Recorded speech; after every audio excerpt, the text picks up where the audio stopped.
Hello, I'm Bill Boulding, Dean of Duke University's Fuqua School of Business, and it's a privilege to join all of you as part of our Standing LinkedIn Live series. I'm going to talk for a little bit, but then hope to answer questions you may have, which you can type into the comment section. So let me start my comments with something that is all too obvious to everyone, which is we're living in terrible, traumatic, and terrifying times. But to foreshadow my punchline, this is also a time of real opportunity for business leadership to both make their organizations better while doing what's best for society. So about these terrible times, people talk about this is a time for crisis management, and without a doubt, crisis management is relevant here. Having said that, a crisis is a crisis, but this is actually three simultaneous crises. A public health crisis that is unprecedented for our lifetimes, an economic crisis, the likes of which we haven't seen since the Great Depression, and a crisis of values where we have enormous issues of racial equity and justice and questions about whether the social contract will be upheld for all members of society.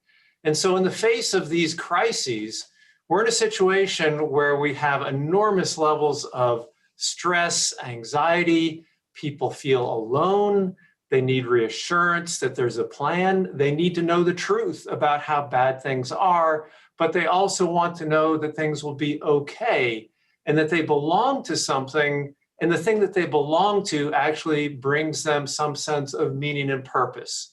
And so if we think about what people need and what is being delivered, the question would be, how are we doing with these crises? Is it the case that we're bringing people together with common purpose, or are we falling short of that in some way? And perhaps many of you have observed teams in the face of a crisis, and you've seen two diametrically opposed outcomes. One outcome is the crisis makes that team closer, more resilient, pulls them together. It makes them better and stronger as they deal with the adversity. But a second outcome is that the crisis situation actually makes that team fall apart. And the thing that we know in terms of why you get the good outcome versus the bad outcome in the face of adversity is when people actually feel like they're a team, that they act as a team, they believe in one another, and they feel like they all belong on this team. So if you think about what are we getting here, are we successfully addressing these crises? The answer is simply no, because these crises are happening in the context of pre-existing polarization in society. And so we're getting sucked into the vortex of polarization, and our responses to the pandemic-induced crises have become politicized. For example, some people literally will not say Black Lives Matter because they think it's a political statement, or some people refuse to wear masks because they think it's a political statement. And so, in my opinion, our failure to successfully address the pandemic-induced crises has actually revealed a fourth crisis, a crisis of leadership. And so here at the moment when we need leadership more than ever, the traditional institutions that we rely on to advance the common good, to bring us together, to collectively tackle these crises, that those institutions are failing us. And that's clearly bad news for society. But having said that, there's good news in terms of the potential role of business leadership. This opportunity is here to give us an increased sense of purpose and meaning in terms of what we can do in tackling these crises. And in fact, if you think about the situation we were in 2008 and the Great Recession, the Great Financial Global Crisis, the reality of that situation was a view that business caused these problems. But today, we're seeing a very different reaction. We're seeing a reaction that says business can actually fix these problems that we see. And of course, it's our day job to create economic opportunity, to give people the opportunity to have fulfillment, dignity, and respect that comes from meaningful work. And so that's what we do all the time. But what's so interesting is, as we're dealing with this health crisis, it turns out the single most trusted individual in dealing with the health crisis is Dr. Fauci, but the most trusted institution who you will listen to and trust is actually your employer. Similarly, if you ask the question, who do you trust to effectively deal with issues of racial justice? The most trusted institution to address these challenges is, again, my employer.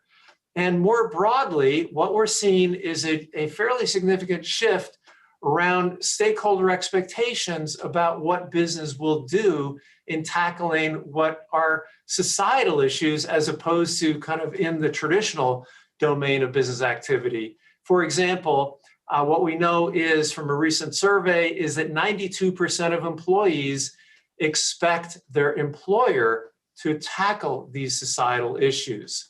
And so this is really a fascinating moment in time for the business community, because there's more opportunity in our leadership journey, but it's also much more complicated. When do you weigh in on these issues?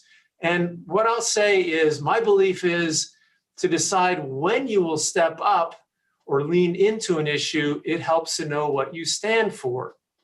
And we have a particular point of view in terms of what we think business leadership needs to stand for. And I'm going to talk about this from three levels: the level of the organization, what it needs to stand for, the level of the teams that comprise the organization, and the actual individual, the leader, him or herself, that is challenged with tackling these questions. So three things then. First of all, from the point of view of the organization, we believe that we really have to take advantage of this moment in time and state very directly that we will use the platform of business as a force for good, that we understand that business has this incredible power to transform lives, and therefore we have this responsibility to use it as a force for good so that we can continue to build on this trust in the institution of business, but also so that we can create a sense of belonging, as I said, is so important in this moment. Belonging is something that does create a sense of purpose and meaning for all. Okay, the second thing is, well, what about the teams that make up that organization? So we have a very, very strong conviction that you need a team to unlock the potential of business, to be that force for good, and a belief that a great team will always beat a great individual. Having said that, we also understand that in order to actually become a great team, there are a couple of things we need to keep in mind. One is that team needs to be diverse. We need to have different experiences, beliefs, backgrounds, ideas in order to actually get the power that you can unlock from a team. But it also is the case that you're only going to get the power from that diverse team if everyone feels like they are in the game and on the team, that they belong. So once again, the sense of belonging, and that's when people will give you their very best. And so here, this brings me to the individual level of leadership, which is to say that we think it takes a very special kind of leader to create a great team. The poet Yeats said something very interesting, which is, talent perceives differences, genius unity. Unfortunately, there are many talented people out in the world today who are actually driving polarization. And what we need is genius to create common purpose. And so from our point of view, there's a specific kind of genius that we need, which is triple threat capability. We need IQ, EQ, and DQ. So IQ, people need a plan, as I said. They need to know that things are going to be okay. And so they need people who have the intellectual horsepower to be able to analyze the environment and come up with a path forward. If you're going to do your work through others, you need the EQ, the emotional intelligence, to effectively work on teams and to do the work together with others. The thing that people may not know as well is this notion of DQ, or a decency quotient. And so what do I mean by DQ or decency? Really four different things. Number one, that we value, respect, and care for others. Number two, that we actually view that it's our job to elevate others to bring out their best. Number three, that we understand it's our responsibility to have the humility to learn from others so that we can gain from the power of a team. And fourth, the integrity to be honest, transparent, and accountable to ourselves and others. And so when we think about these three different dimensions of leadership that is really necessary for the world today, from our point of view, answering this question of when do you step up, when do you weigh in, if you know what you stand for, it's much easier to make decisions. So for example, when confronted with issues like immigration and racial equity and justice, what we stand for causes us to step up because we know we can use business as a force multiplier to tackle these issues. As I said, for example, employees trust their employer to deal with issues of racial justice. Second, we know that we want great teams and we need to let the best talent in the game and make sure that they feel like they're on the team. And third, we have the decency to care about others, to give them the opportunities they deserve, thereby elevating people to bring out their best and the best from an organization. And so I'm going to give you one final thought before shifting to any questions that you might have, which is in making these leadership choices, in seizing this moment when business has an opportunity to really make a difference in society, I want to make sure that you understand, that I understand, that we have to actually be accountable to traditional business measures of performance. And that we can't forego our responsibility to live up to those traditional measures of performance. But having said that, I passionately believe that business can be a force for good and that we can make our organizations better while doing what's best. Thank you, and I will now shift to questions.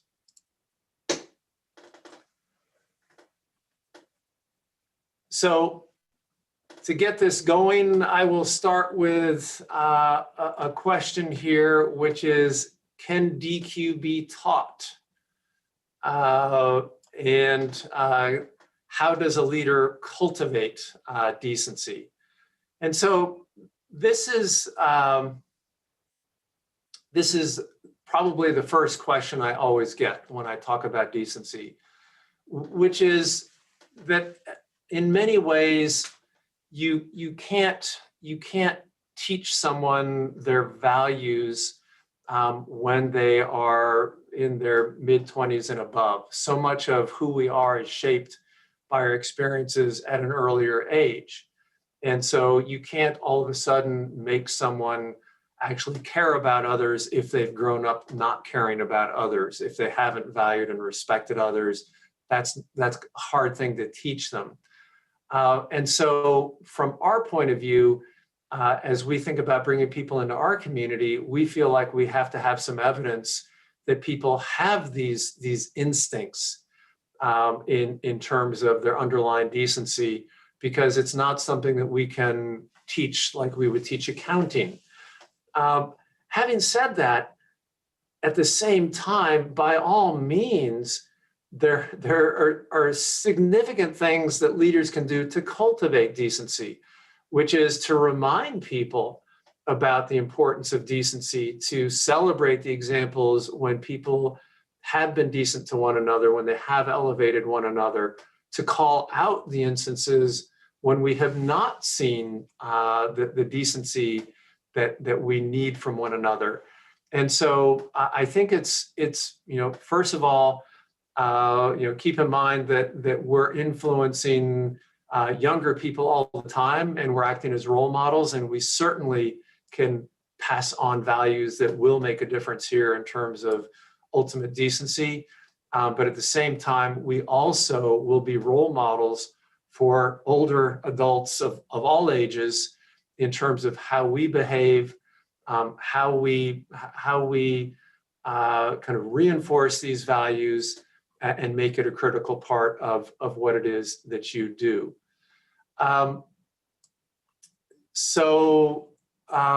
Let's see, I'm trying to keep up with these questions.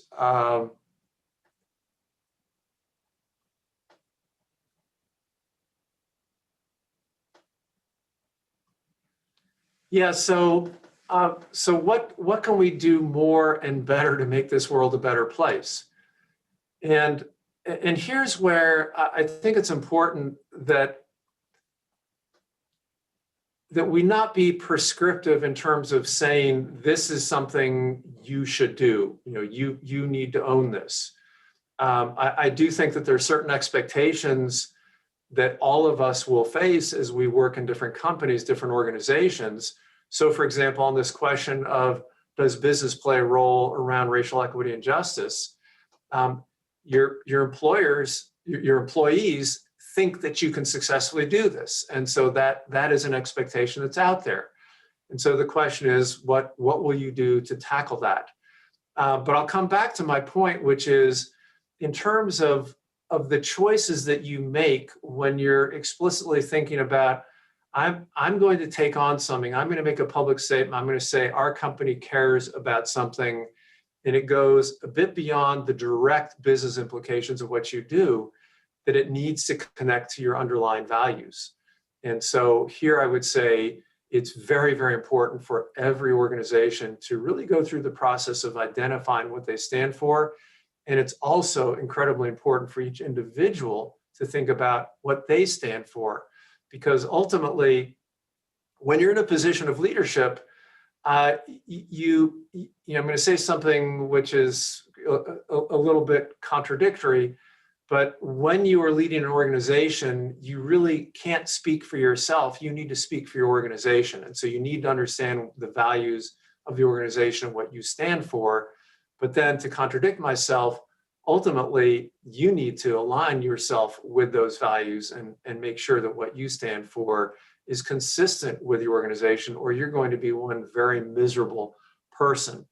And so I think these are personal choices in terms of how you think you can use the platform of business to make a positive difference.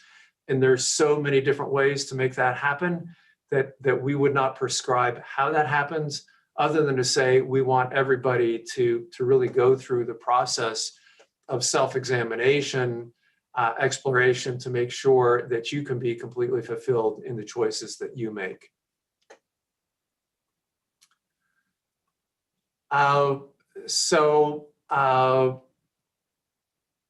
What tools do leaders have to manage and balance all these expectations? So this is one of the challenges of leadership, and this question is actually coming up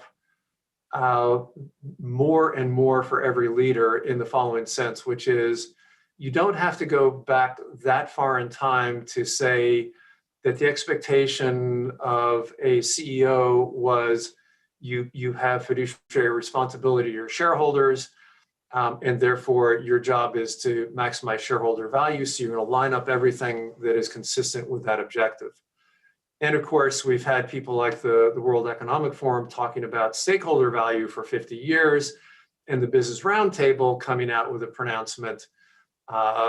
It seems like years and years ago, but not that long ago, saying that we need a shift from pure shareholder value to stakeholder value.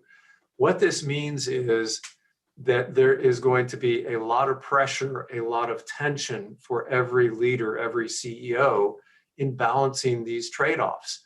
We think it's important to expose our students to the kinds of pressures, the kinds of challenges, the kinds of trade-offs that all of you will have to make, so that you're not surprised in the moment by the kinds of choices that will be expected of you. So once again, we don't believe it's our role to be prescriptive in terms of this is what you should care about.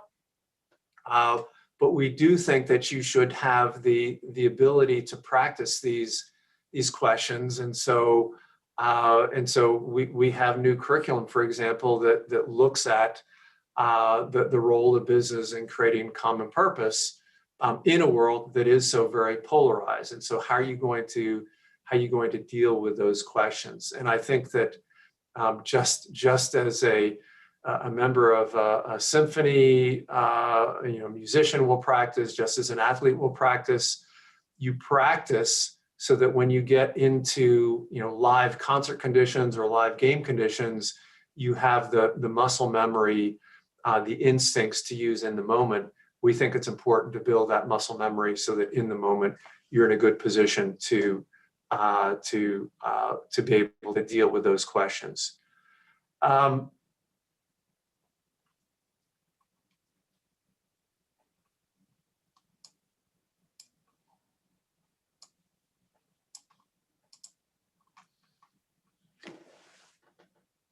I'm trying to, okay, I'm sorry. There are a number of questions flying in here.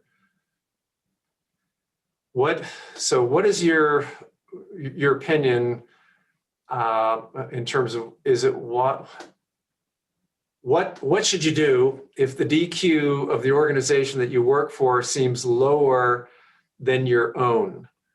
And so decency can also be perceived as a lack of grit to get something done. How do you address that? Those are two really incredibly important questions as we think about decency, and they're two kind of different things.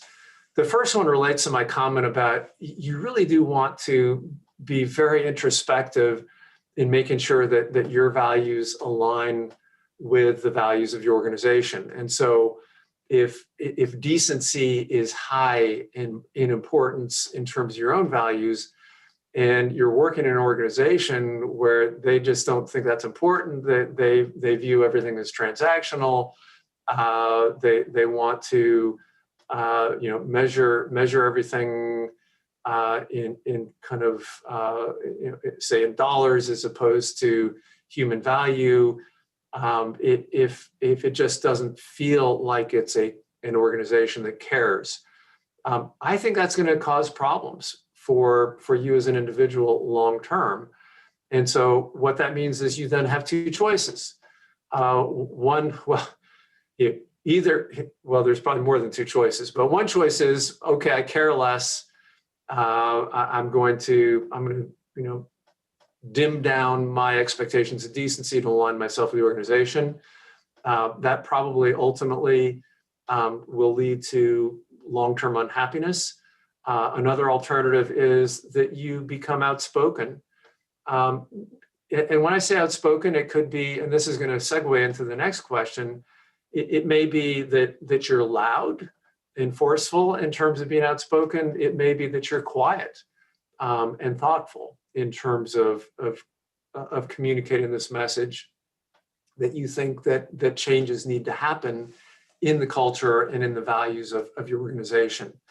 And then a third option, of course, is that you exit the organization because you feel like you can't be fulfilled. You can't bring meaning and purpose in your own life in that situation.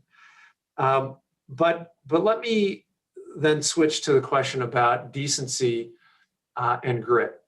So this is a common misperception, and there are a bunch of characteristics of like really outstanding leadership that often get confused with a lack of grit, a lack of steel, conviction, willingness to do the hard things. So for example, people will mistake humility for you don't really know what you think, and you're not willing to drive your ideas and be forceful in doing that. And I think that's a tremendous mistake. That if we mistake humility with a sense of I'm not that gritty, I'm not that tough, that's false. In some ways, I would argue that real humility means you are tough enough to recognize that others at different times have abilities that you don't have, that you can learn from other people.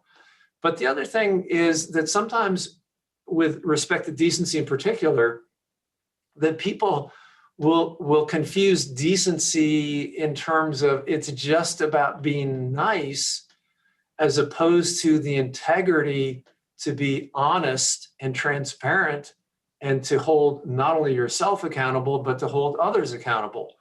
And so, in my opinion, there's nothing soft about decency. You are honest, forthright, transparent, and demanding that we hold people up to the standards that are appropriate. So I really believe that the decency and grit should not be thought of as I trade off one for another.